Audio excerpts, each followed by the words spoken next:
Your family probably told you the same thing mine did. Pure Scots-Irish, plain mountain stock, and everybody just knew it was true.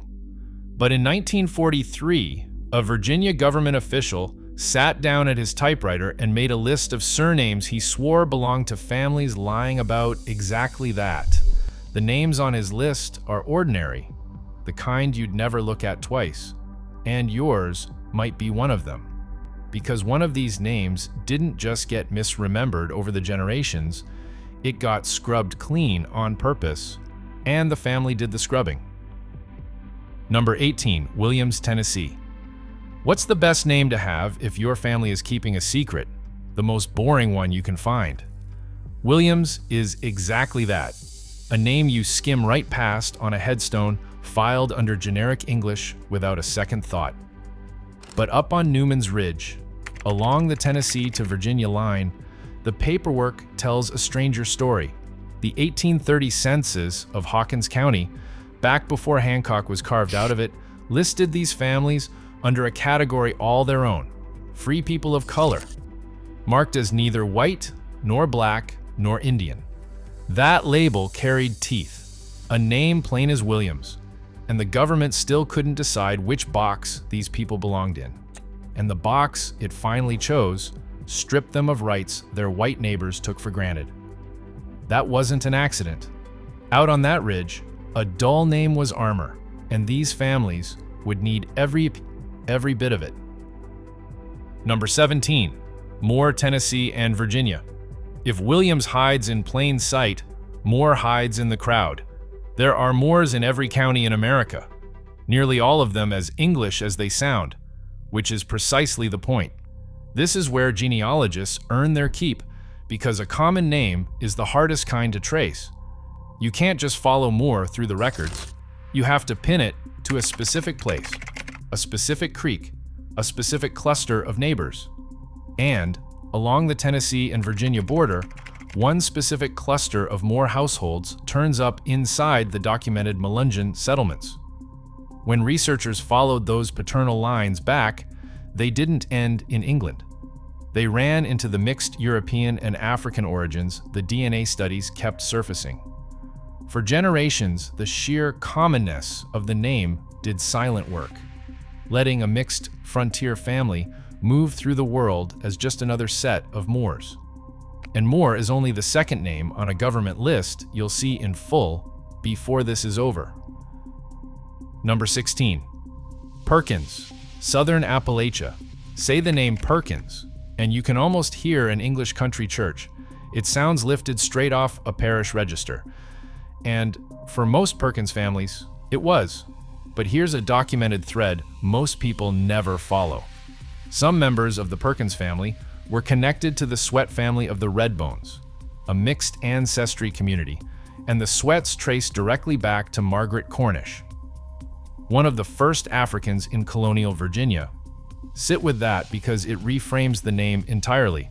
A surname that sounds like the English countryside, tied by blood into one of the oldest documented African American lines on the continent. And these connections weren't loose folklore. They show up in colonial court records, tax lists, and land deeds. The paper trail-free families left behind precisely because they had to prove again and again that they were free. The respectability of the name came built in, free of charge. In that time and place, respectability was the best disguise a family could wear. Number 15, Riddle and Ridley, Tennessee. This one hides inside its own spelling, and once you see the trick, you will catch it everywhere. Riddle and Ridley look like two separate families, and on paper, they often behave that way. The same household splitting into two surnames depending on who held the pen. Here's why that matters so much to anyone tracing a family. Before standardized spelling, before most people could read their own names, a surname was whatever a clerk thought he heard.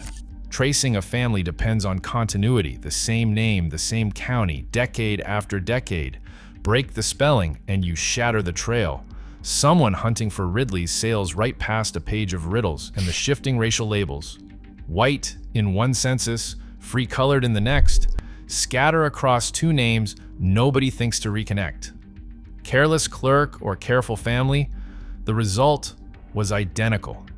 You can almost watch a household dissolving into the paperwork, one misspelled letter at a time. Number 14. Hopkins, Tennessee. Hopkins sounds like it belongs on the Mayflower, that founding stock ring. The kind of name you would expect in a leather-bound New England genealogy with a clean line back to a ship. In the Melungeon core, that clean line is not there. Hopkins sits inside the same Newman's Ridge cluster as all the others, tangled in the same mixed origins the DNA work confirmed. And it sat there early. The name appears among the free families of color who came into the Tennessee mountains out of the Virginia and North Carolina Piedmont in that first migrating wave, not as latecomers, but as founders of the community. That's the trap so many families fall into. They inherit a name that sounds like proof, and they mistake the sound for the substance. But a name is not a pedigree, however confidently your relatives spell it out. Number 13. Denim, Tennessee. Some names hide by being loud.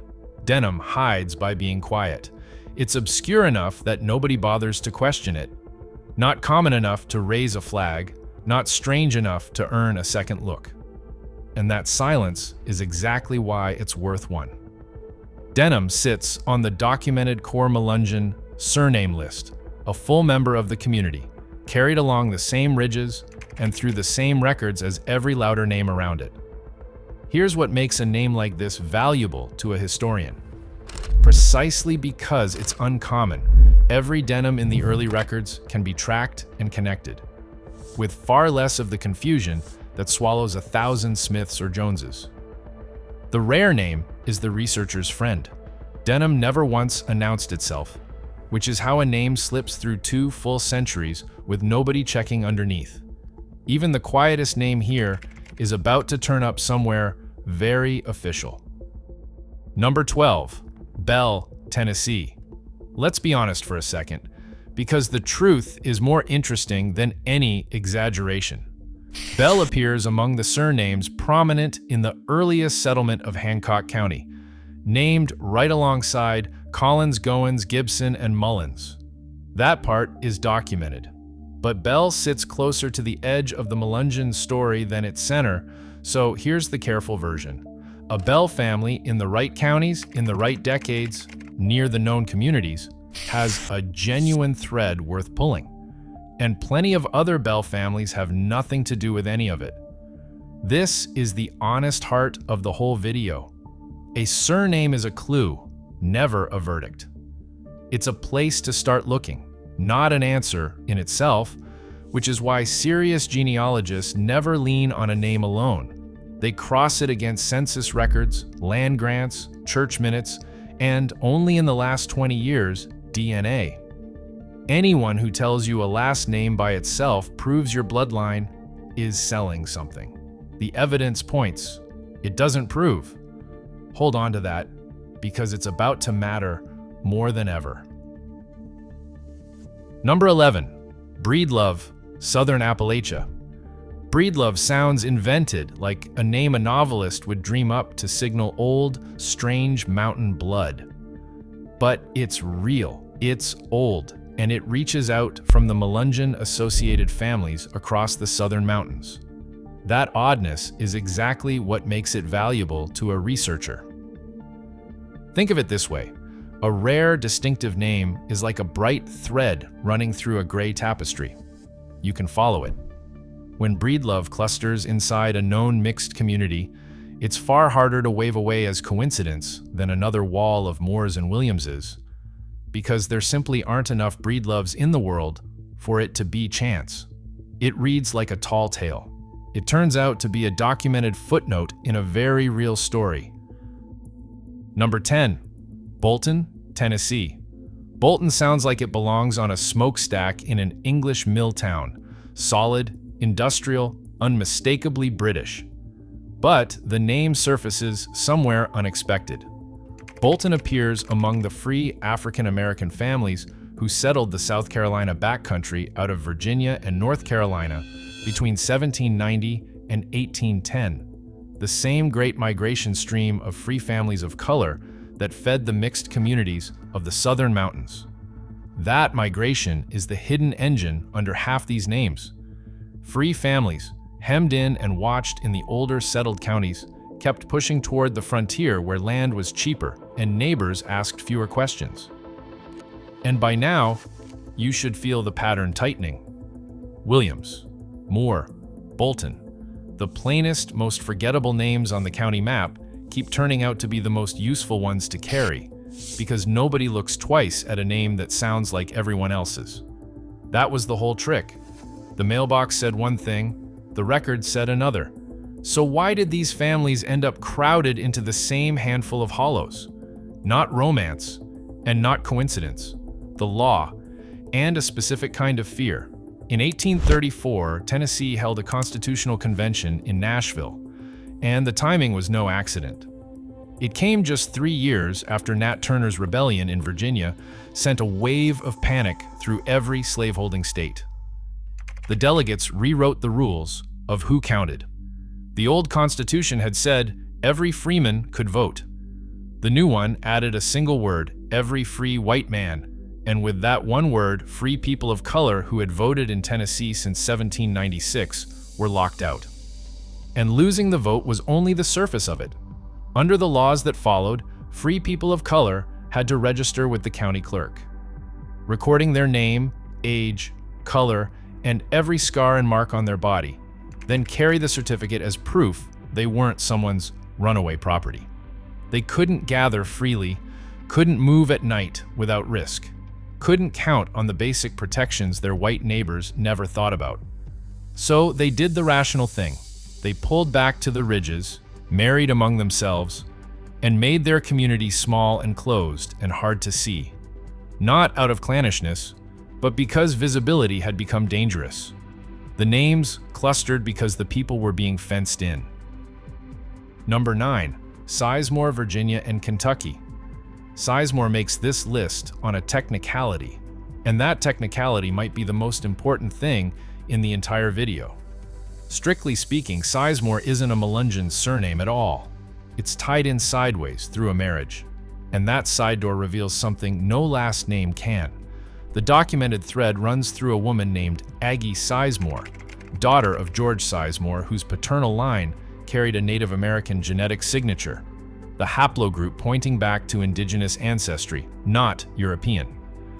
Aggie married into the Minor family, and Minor sits squarely on the Melungeon rolls. So, follow it carefully.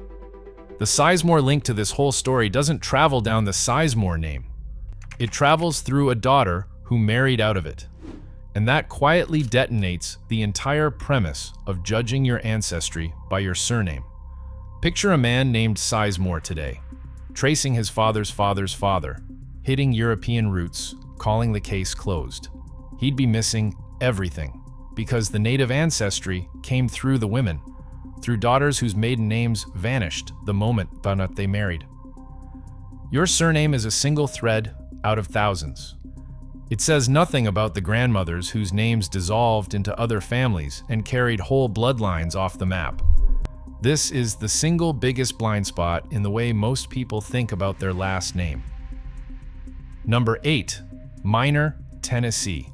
So let's meet the family Aggie married into, because it completes the picture. Minor is a documented core Melungeon surname, and one of the lines where the paternal DNA pointed toward African ancestry, part of that braided European and African origin the studies kept surfacing. Minor is the missing link that makes the Seismore mystery click. On its own, a Seismore researcher hits a European wall and stops. But the instant Aggie's marriage enters the frame, the whole inheritance snaps into focus. Native ancestry on one side, African on the other, a plain, unremarkable surname stretched neatly over both. And this is exactly why DNA has rewritten so much of this history in the last 2 decades. Paper records could tell you who married whom, but they couldn't see inside a bloodline. Genetic testing finally could, and again, it confirmed the mixed ancestry the paper trail only hinted at. The strangeness was never in how the name sounded. It was in the record underneath, and someone was determined to dig that record up. Number 7. Bunch, Virginia, and North Carolina. Most of these names lead to a Tennessee ridge. Bunch takes us somewhere older. When historians traced the Melungeons to their source, they landed on a clear conclusion. These were free people of color who migrated into Hancock County from the Piedmont region of Virginia and North Carolina in the late 1700s and the early 1800s. Bunch belongs to that deeper layer. The name appears both among the earliest free African American settlers of the South Carolina backcountry and, centuries later, on the government's list of Tennessee Melungeon names. A single surname surfacing in two places, generations apart, tracing the exact path of a people on the move. And the bunch line runs deep into the colonial record. Free bunches appear in Virginia registers stretching back into the 1600s, among the earliest free families of color anywhere in the English colonies. That reframes the whole story. This didn't start in the mountains. The mountains were where it fled to survive. Number 6. Mullins, Tennessee. Here's the thing about Mullins. This isn't dusty history sealed in a ledger. It's alive. The name is still thick on the ground across Appalachia, and its most famous bearer proves the point. Meet Mahala Mullins, born 1824, a legendary Melungeon moonshiner who lived in a 2-story dog-trot cabin of hand-hewn poplar logs on the slopes of Newman's Ridge. The revenue agents knew all about her operation. They found her stills and smashed them, again and again. But Mahala had grown so heavy from a medical condition that the lawmen physically could not haul her out to arrest her, a woman the entire federal government could locate but could not move. There's a punchline the old-timers told for a century. The deputies came back and reported she was catchable, but not fetchable.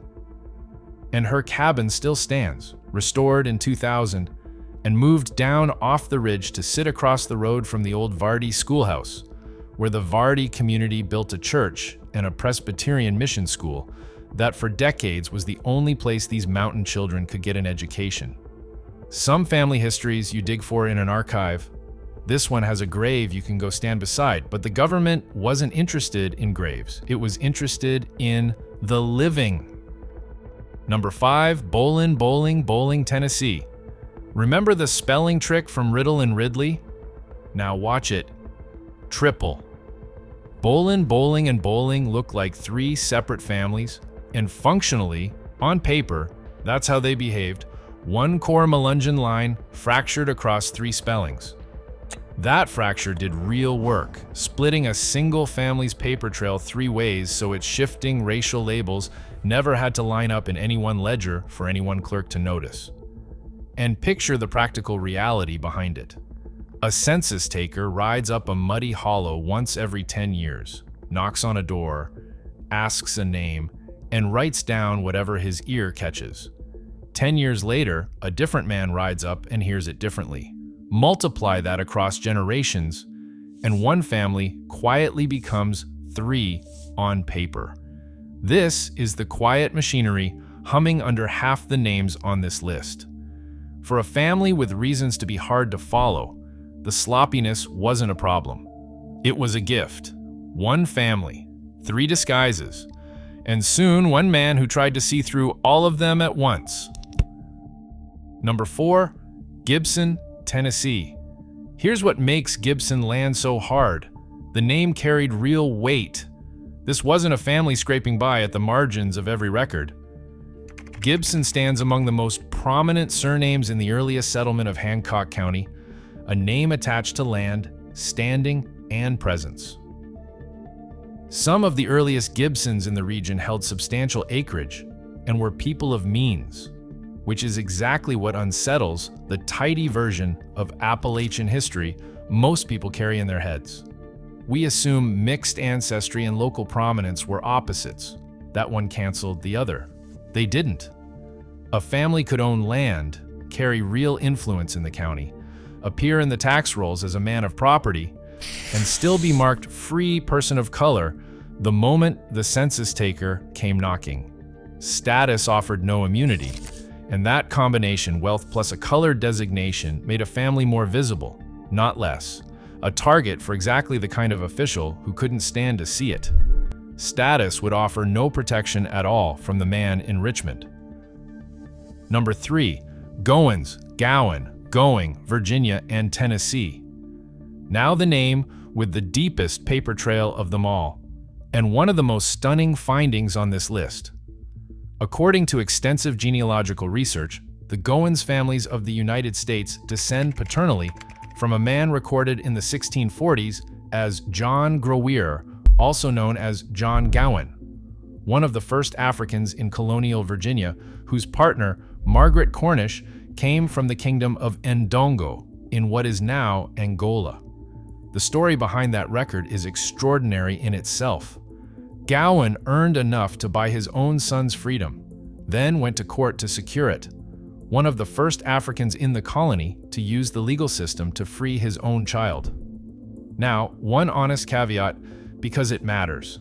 The original court records burned in a Richmond fire, and a few researchers argue the surviving transcription may not link cleanly to the Gowen name, but the weight of the documentation is remarkable. And it doesn't stop there. Descendants of Margaret and Groweer fought in the American Revolution, some serving under Francis Marion in South Carolina.